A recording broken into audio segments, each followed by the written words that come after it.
Ngayon naman, narito ang susunod na bibigkas mula sa grade 3. Handa na ba kayong marinig siya? Dahil handa na tayong lahat, heto na ang ating pangatlong kalahok mula sa grade 3. Bigyan natin ng masigabong palakpakan.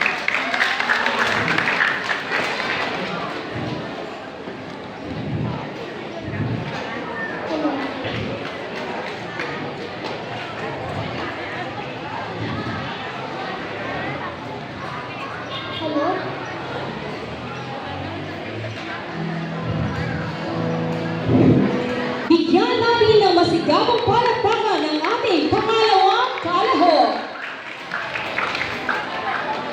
Aray! Aray! Sakit ng tiyan ko! Aray! Ano ka ba? Ang laki-laki mo na nagdrama ka pa na parang bata, senyora! Aray! Nasasaktan po ako! Huwag na pong hilain ang patilya ko!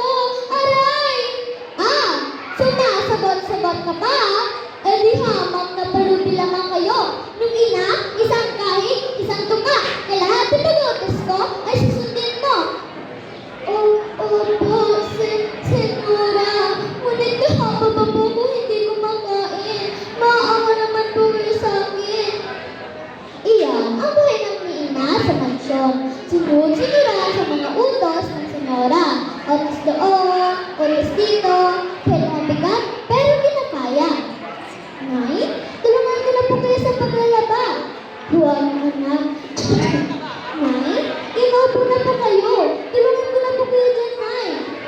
Huwag anak. Kaya naman na nanay. Doon ka na lang pwede magluto sa'yo ang senyora. At baka mapagalingan ka na naman kung hindi mo nasunod. Kanina ka pa naglalaba. Halos 2 oras na. Ang kupal-kupal mo talaga. Senyora, tama na po. Nasasaktan na ng ina. Tama na po. At bakit? Lalaban ka? Dahil malaki ka na? Hindi po. Ngunit sumusobra na po yata kayo. Ah! Lalaban ka talaga? Hala, sige! Lumayas kayo! Layas! Layas! Ayaw ka na nakita ang mga pagmumukal ninyo dito sa pamahay ko! Senyora, maawa po kayo sa amin ni Inay. Wala po kami mapupuntahan. Senyora, maawa ka po.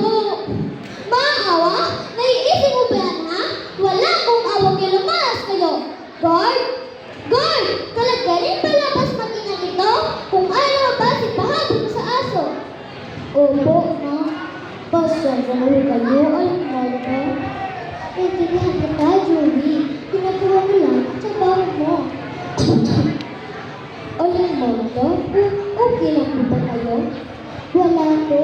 Ubo lang ito. Huwag mo po alalahanin. Alin mo ito? May tugo yung pano mo. Ano ba hinina mo, guard? Palabasin na ang isira ang gate! Nay! Nay! Paano na tayo, Nay? Anak, huwag mong alalahanin si nanay. Ayos lang ako. Hindi, Nay!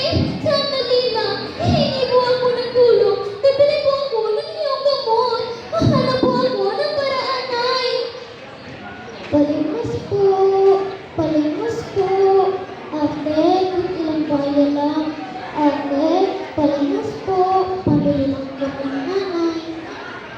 Habang naglalakad, may nakita ko supot sa basurahan. At uy! Pansit! Dali-dali ko iyong kinuha. At sabay takbo pupunta kay nanay, dala-dala ang nabili kong gamot. Nay! Nandito na po ako! Nay! Nay! Gising na po kayo! Kaya na po tayo! Nay! Nay! Ayan naman kayo eh! Pilipino na naman ako! Nay! Masamang biro yan! Nay! Nay! Nay! Bakit niyo po ako iniwan? Paano na ang mga pangarap natin, Nay? Mahal na mahal ko po kayo, Inay. Halos nabaliw ako na wala si Inay. Ngunit, kiniisip ko na lang kung saan na siya ngayon ay palagi na ako binabantayan at ginagabayan at isinapin ko makapagtapos ako ng pag-aaral